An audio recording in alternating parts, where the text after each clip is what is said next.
ఛత్తీస్గఢ్ రాష్ట్రంలోని కాంకేర్ జిల్లాలో మరొక ఎన్కౌంటర్ జరిగింది నిన్న సాయంత్రం.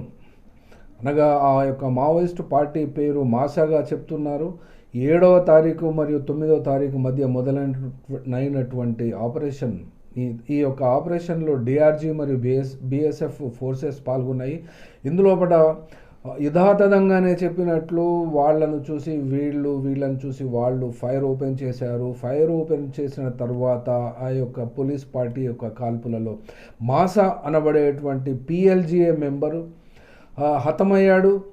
ఆయనపై 8 లక్షల రివార్డు ఉన్నట్టుగా ప్రకటించారు. మరియు ఆయన దగ్గర నుంచి కొన్ని ఆయుధాలు సేకరించినట్టు పోలీసులు అక్కడ ప్రకటించారు. కానీ ఈ యొక్క ఎన్కౌంటర్ సహజంగానే కొనసాగుతున్నటువంటి ఆపరేషన్ కగార్లో ఒక భాగంగానే ఇది కొనసాగుతుంది. కానీ ఇప్పుడు ఆ యొక్క ఆపరేషన్ కగారుకు వ్యతిరేకంగా అక్కడక్కడ కొంతకాలం క్రితము వచ్చినటువంటి వాయిస్ కూడా ఈ మధ్య వినబడడం లేదు.